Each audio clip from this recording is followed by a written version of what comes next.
Welcome to our next discussion. आज हम लोग इलेक्ट्रिक डाइपोल के बारे में समझेंगे और डाइपोल के चलते उसके अराउंड में किसी पॉइंट पर फील्ड का वैल्यू कैसे निकालते हैं। सबसे पहले हम ये समझें कि डाइपोल क्या है। डाइपोल क्या है, नाम से ही पता चल रहा है डाइपोल। इसका मतलब अगर दो चार्जेस हैं जिनका कुछ मैग्नीट्यूड है और उनके बीच का कुछ फाइनाइट सेपरेशन है, लेकिन ये चार्जेस कैसे होने चाहिए, ये दोनों अपोजिट नेचर के होने चाहिए। दैट मीन्स एक माइनस और एक प्लस, बस ये हो गया डाइपोल। इनके बीच के डिस्टेंस को आप कुछ शो कर सकते हो डी से। Now this becomes a dipole, electric dipole हम लोग कहेंगे। तो इसको हम लोग डिफाइन कैसे करते हैं। डाइपोल जो है two equal and opposite charges separated by a finite distance।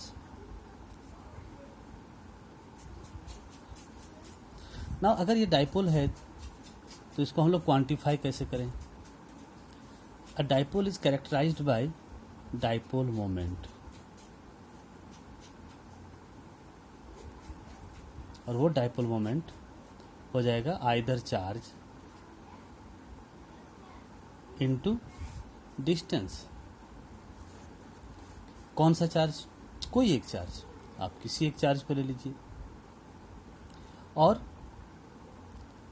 इनके बीच का डिस्टेंस अगर हम 2a माने। 2a इसलिए मानते हैं क्योंकि बहुत बार हम लोगों को किसी पॉइंट का डिस्टेंस इसके सेंटर से लेना पड़ता है। जब इसके सेंटर से लेंगे डिस्टेंस तो इसके लिए हमको हाफ हाफ करना है, तो 2a डिस्टेंस हम लोग कन्वेंशनली ये मानेंगे। अगर आप चाहो तो सिर्फ d भी मान सकते हो।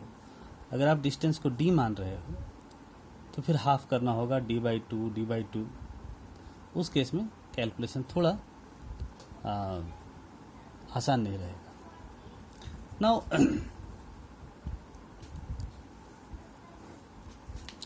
ये हमारा हो गया डाइपोल मोमेंट। अब ये डाइपोल हम लोग देखते कहाँ हैं। सबसे पहले इसका ऐसा यूनिट देख लें। चार्ज का हो गया कूलम मीटर। नाउ ये डाइपोल होते कहाँ हैं, आप कुछ एग्जांपल्स ले सकते हो। सपोज करिए आप H2O मॉलिक्यूल ले रहे हो, तो H2O मॉलिक्यूल का शेप अगर आपको याद होगा, ऑक्सीजन हाइड्रोजन हाइड्रोजन, ये कुछ अनशेयर्ड इलेक्ट्रॉन्स होते हैं इधर, और इनके बीच का एंगल 105 डिग्री होता है। नाउ हाइड्रोजन इज प्लस और ऑक्सीजन में दो निगेटिव चार्जेस होंगे। अकॉर्डिंगली एक माइनस चार्ज और एक प्लस चार्ज के कारण ये डाइपोल एक हुआ इस डायरेक्शन में। ये माइनस चार्ज और इस प्लस चार्ज को अगर हम लें तो एक डाइपोल इधर भी हो गया। नाउ इस वाटर मॉलिक्यूल में दो डाइपोल्स हैं, एक डाइपोल दूसरा डाइपोल, उन दोनों के बीच का एक एंगल भी है। तो जो रिजल्टेंट डाइपोल मोमेंट होगा वह रिजल्टेंट डाइपोल मोमेंट इस डायरेक्शन में हम लोग शो करेंगे। तो जितने भी पोलर मॉलिक्यूल्स हैं उन सब में उसका एक फाइनाइट परमानेंट डाइपोल मोमेंट होगा। आप एग्जाम्पल ले सकते हो HCl मॉलिक्यूल का। अब HCl मॉलिक्यूल कोवैलेंट कंपाउंड है, लेकिन फिर भी आप जब इसका करते हो तो हाइड्रोजन में स्मॉल फ्रैक्शनल पॉजिटिव चार्ज होता है और उनके बीच का एक कुछ फाइनाइट सेपरेशन जिसको आप बॉन्ड लेंथ कहते हो वो होगा।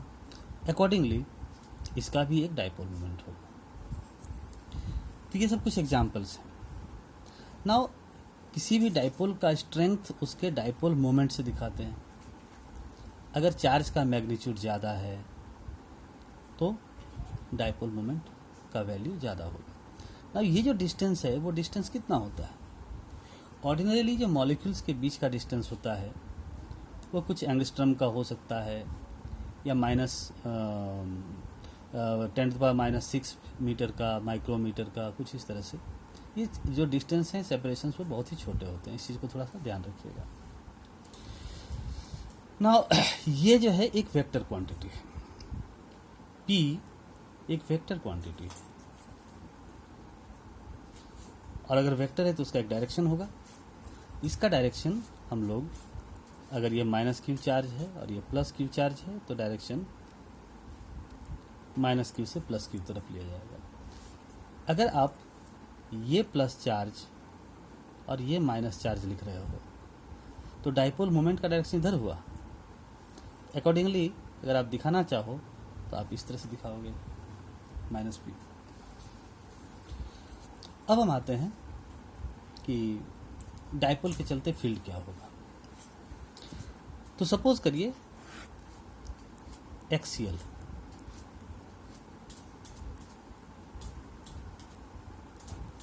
अगर एक डाइपोल है और सपोज करिए ये आपका प्लस चार्ज है, हमने दो चार्जेस को अलग अलग कलर से दिखाया है। नाउ अगर आपके पास ये कोई पॉइंट है और इस पॉइंट पर आपको फील्ड निकालना है, आप कैसे निकालोगे? सबसे पहले इस पॉइंट का पोजीशन कुछ हम ले लेंगे यहाँ से। सपोज करिए कि ये डिस्टेंस जो है वो r है, और कॉन्वीनियंस के लिए हम लोग इस डिस्टेंस को 2a ले लेते हैं। अकॉर्डिंगली +q चार्ज से यहाँ का डिस्टेंस क्या हो गया? r - a, और -q चार्ज से इस पॉइंट P का डिस्टेंस हो गया r + a, r और +a। ये डिस्टेंस क्या हो जाएगा? r माइनस ये डिस्टेंस माइनस कर देंगे। नाउ अगर हम लोग electric field eight point P निकालना चाह रहे हैं तो क्या होगा? ना किसी भी पॉइंट पर electric field, it will be a vector sum of the fields produced by either charges. +q charge के कारण यहाँ पर फील्ड होगा और -q चार्ज भी यहाँ पर फील्ड प्रोड्यूस करेगा। उन दोनों फील्ड्स का जो वेक्टर सम है वो हमारा हो जाएगा नेट इलेक्ट्रिक फील्ड। नाउ अगर हम कहें कि electric field due to +q charge क्या होगा इस पॉइंट पर, तो ऑब्वियसली ये हो गया k q बाई ये डिस्टेंस, और ये डिस्टेंस कितना है? यह है r में से माइनस कर दिया गया a, so this is r - a। अब इसका डायरेक्शन क्या होगा? प्लस चार्ज के चलते इलेक्ट्रिक फील्ड का डायरेक्शन अवे होता है फ्रॉम द चार्ज। अकॉर्डिंगली आप इसको E due to plus charge ले सकते हो। नाउ ये माइनस चार्ज है, इस माइनस चार्ज के चलते इस जगह पर फील्ड क्या हो जाएगा? टुवर्ड्स द चार्ज, यानी कुछ इस तरह से E due to negative charge, और E due to negative charge ये हमारा हो गया k q by r + a whole square, क्योंकि यहाँ से r + a है डिस्टेंस। नाउ इसका डायरेक्शन है अलोंग एक्स एक्सिस, और ये क्या है? अलोंग -x एक्सिस, यही तो है। इस +q चार्ज के चलते इधर फील्ड हुआ, -q चार्ज के चलते इस डायरेक्शन में फील्ड हुआ। अब हम देखते हैं कि नेट फील्ड क्या होगा। सबसे पहले आप ये देखिए कि दोनों में से मैग्नीट्यूड किसका ज़्यादा है। तो जो नज़दीक में है पॉइंट, +q चार्ज के चलते ये पॉइंट नियरर हुआ, और -q चार्ज के चलते ये पॉइंट फार्दर हुआ। ना चार्जेस का मैग्नीट्यूड सेम अगर है तो जिसका डिस्टेंस कम होगा उसके चलते इलेक्ट्रिक फील्ड ज़्यादा होगा। Accordingly electric field due to +q charge, इसका जो मैग्नीट्यूड है वो ज़्यादा है electric field due to -q charge. Therefore net field क्या हो गया? ऑब्वियसली बड़े वाले में छोटे वाले माइनस करेंगे। So E due to plus Q charge में से माइनस कर देंगे E due to minus Q charge. तो अगर ये माइनस ये करें तो कुछ कॉमन आ गया, के क्यू क्या रह जाएगा, 1/r minus A whole square minus 1/r plus A whole square. तब हमारा के क्यू, इसको आप एलसीएम ले लो, r minus A r plus A और इन दोनों का स्क्वायर हो जाएगा। दैट मीन्स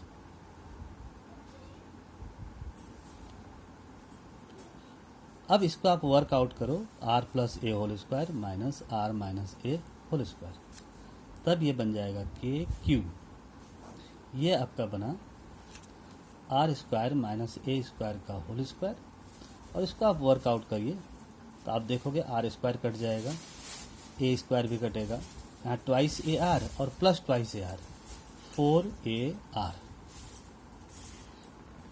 नाउ दिस के क्यू, इसको आप 2a अलग कर दीजिए और यहाँ से फिर 2r भी अलग कीजिए। ऐसा क्यों कर रहे हैं मैं बता रहा हूँ, आर स्क्वायर माइनस ए स्क्वायर होल स्क्वायर। इससे हमारा क्या बना, के इस क्वांटिटी को हम लोग क्या कहेंगे, यही तो डाइपोल मोमेंट है, अपॉन आर स्क्वायर माइनस ए स्क्वायर का, ये आपका हो गया electric field at an axial point. This is electric field at an axial point. और इसका डायरेक्शन क्या हुआ, डायरेक्शन हो गया टुवर्ड्स एक्स एक्सिस। क्यों, क्योंकि greater electric field along x axis था, माइनस क्यू के चलते चूंकि नियरर फार्दर है, इसलिए इसके चलते इस पॉइंट पर फील्ड का वैल्यू कम हुआ। इसलिए जो अलोंग नेगेटिव एक्स एक्सिस है उसका वैल्यू कम है, अलोंग पॉजिटिव एक्स एक्सिस में इलेक्ट्रिक फील्ड का वैल्यू ज़्यादा है, तो नेट फील्ड जो है वो अलोंग पॉजिटिव एक्स एक्सिस आएगा। ये है। अब इसके बाद हम इसका डिस्कशन कर रहे हैं।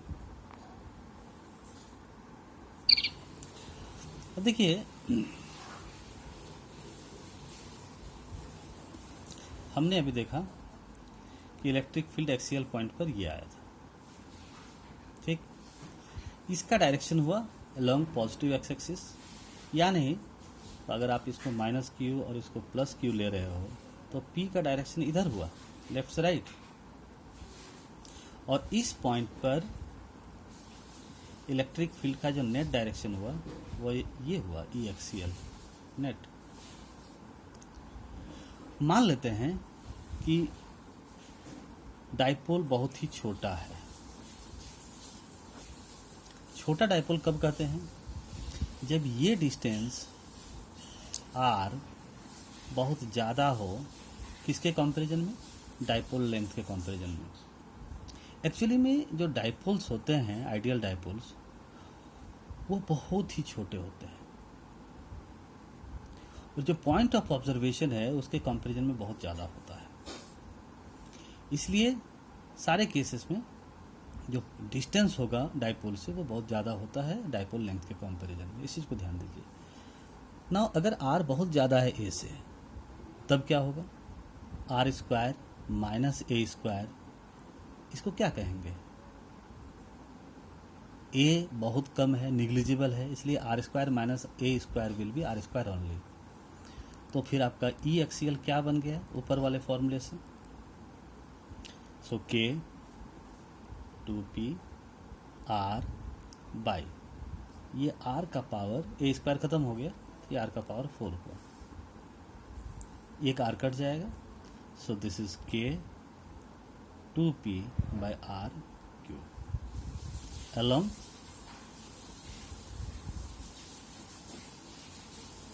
यूनिट वेक्टर p का जो है उसी डायरेक्शन में इलेक्ट्रिक फील्ड होगा। सो दिस इज, इस फॉर्मूले में एक इंपॉर्टेंट चीज देख रहे हैं हम कि पॉइंट चार्ज के चलते इलेक्ट्रिक फील्ड क्या था, ई पॉइंट चार्ज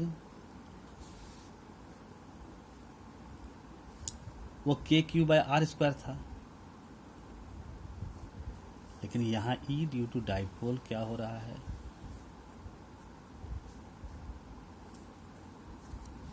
आर क्यू।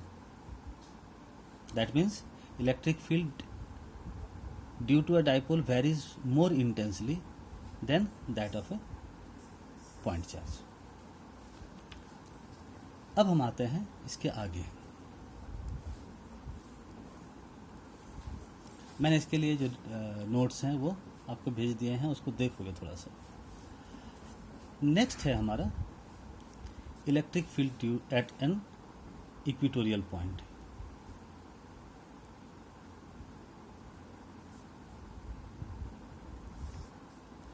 मान लेते हैं कि आपका कोई डाइपोल है।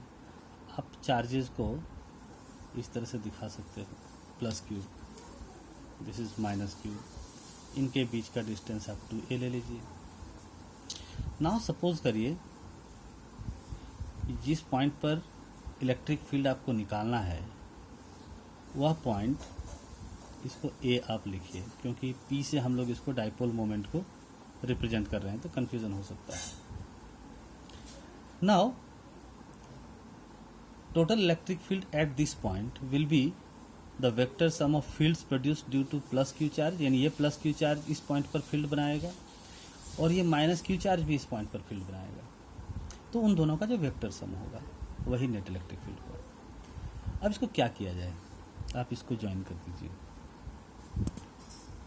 ये प्लस चार्ज उसके चलते इलेक्ट्रिक फील्ड कुछ इस तरह से हुआ, और माइनस चार्ज के चलते जो फील्ड का डायरेक्शन होता है वो टुवर्ड्स द चार्ज होगा। इसको ध्यान दीजिएगा थोड़ा सा, E due to minus charge. अब इन दोनों के बीच का एक सर्टेन एंगल है, तो नेट इलेक्ट्रिक फील्ड जो है वो हमारा इस डायरेक्शन में हो जाएगा। अब सपोज करिए A है and this is B and this is C। तो अब बताइए कि पॉइंट A पर electric field due to plus Q charge क्या हुआ। फिर पॉइंट चार्ज के चलते जो फील्ड होता है, so E due to plus charge is equal to K Q by ये CA स्क्वायर, और डायरेक्शन हो गया इस डायरेक्शन में। E due to negative charge क्या हुआ, K Q by AB square. एक का डायरेक्शन हुआ ये, दूसरे का डायरेक्शन हुआ इस तरह से। अब इन दोनों का मैग्नीट्यूड सेम है। क्यों मैग्नीट्यूड सेम है, क्योंकि चार्ज वही हैं और इक्वेटोरियल पॉइंट है ये आइसोसेलेस। सो ना दोनों चार्जेस का मैग्नीट्यूड सेम है, क्योंकि चार्जेस भी सेम है, चार्जेस सेम है और ये डिस्टेंसेस भी सेम है, तो इलेक्ट्रिक फील्ड इस चार्ज के चलते यहाँ पर जो हुआ, इस चार्ज के चलते भी इस पॉइंट पर वही इलेक्ट्रिक फील्ड होगा। सिर्फ दोनों में किस चीज़ का डिफरेंस है, डायरेक्शन का। आप डायरेक्शन देख सकते हो। तो नेट इलेक्ट्रिक फील्ड क्या हो जाएगा। अब अगर आप इसको थीटा मानो, ये भी थीटा है, इसको भी थीटा लिख सकते हैं हम लोग। देयरफॉर नेट फील्ड क्या हो गया, इसका ये कंपोनेंट इधर होगा जिसको हम लोग E का कॉस थीटा कहेंगे, इस E का भी एक कंपोनेंट इधर होगा जिसको E माइनस का कॉस थीटा कहेंगे। तो वो हो गया E प्लस का कॉस थीटा और प्लस E माइनस का कॉस थीटा। ये सिर्फ मैग्नीट्यूड में हम लोग ले रहे हैं। E प्लस और E माइनस दोनों का वैल्यू अगर देखा जाए तो ये दोनों सेम है, तो आप इसको लिख सकते हो K Q बाई कोई एक डिस्टेंस आप ले लीजिए, दोनों cos theta plus K Q by AB square और कॉस थीटा। अब ये और ये इक्वल है, this and this equal distances, तो इसको हम लोग twice K Q by CA square और कॉस थीटा लिख सकते हैं। तो हो गया 2K Q बाई इस CA को क्या लिखेंगे हम लोग, अगर ये A है और ये डिस्टेंस R है तो obviously A square plus R square का स्क्वायर रूट हो जाएगा.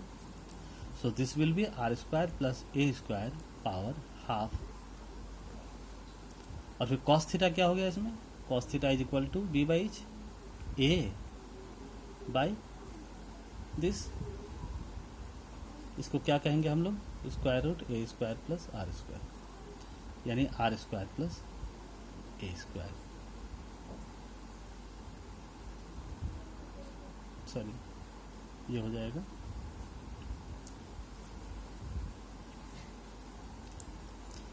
सी ए को square root of this square r square plus A square लिखा जाएगा.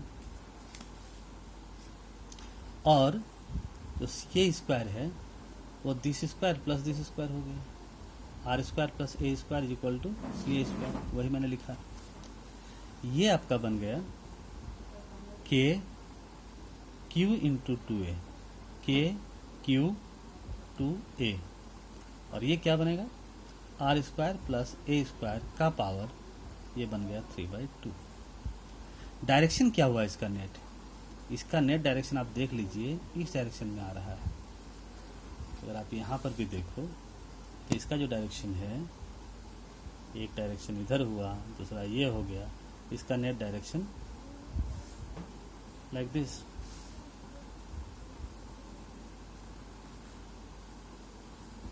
So this is E equatorial. ये आपका फॉर्मूला हो गया.